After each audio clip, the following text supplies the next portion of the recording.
गंगा नदी के किनारे एक तपस्वियों का आश्रम था।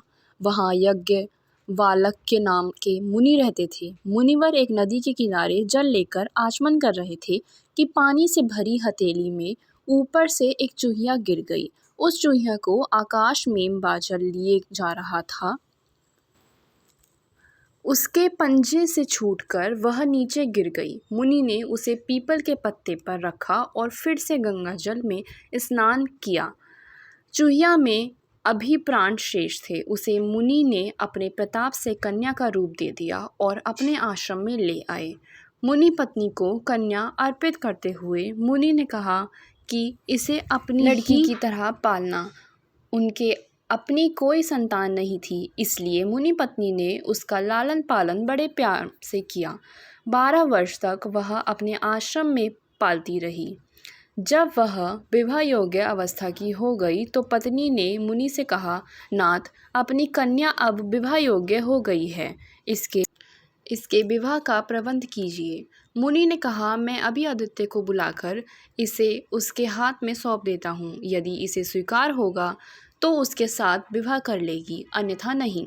मुनि ने यह त्रिलोक का प्रकाश देने वाला सूर्य पति रूप से स्वीकार है। पुत्री ने उत्तर दिया, तात, यह तो आग जैसा गर्म है, मुझे स्वीकार नहीं। इससे अच्छा कोई वर बुलाएं। मुनि ने सूर्य से पूछा कि वह अपने से अच्छा कोई वर बतलाए। सूर्य ने कहा, मुझसे अच्छे मेघ हैं जो मुझे ढक कर छिपा लेते हैं। मुनि ने मेघ को बुलाकर पूछा, क्या यह तुझे स्वीकार है?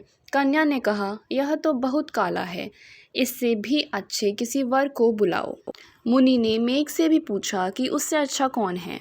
मेघ ने कहा, हमसे अच्छी वायु है जो हमें उड़ाकर दिशा दिशाओं में ले जाती है।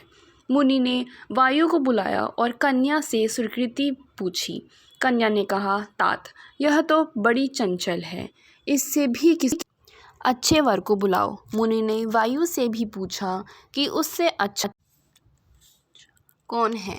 वायु ने कहा, मुझसे अच्छा पर्वत है जो बड़ी से बड़ी आंधी में भी स्थिर रहता है।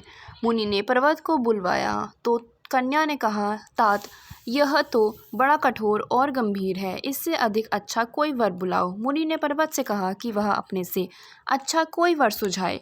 तब पर्वत ने कहा, मुझसे अच्छा चूहा है जो मुझे तोड़कर अपना बिल बना लेता है।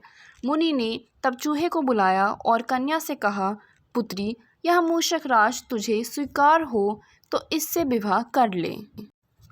मुनि कन्या ने मूषकराज को बड़े ध्यान से देखा। इसके साथ उसे विलक्षण अपनापन अनुभव हो रहा था। प्रथम दृष्टि में ही वह उस पर मुग्ध हो गई और बोली, मुझे मूषिका बनाकर मूषकराज के साथ सौंप दीजिए। मुनि ने अपने तपोबल से उसे फिर चूहिया बना दिया और चूहे के साथ उसका विवाह कर दिया।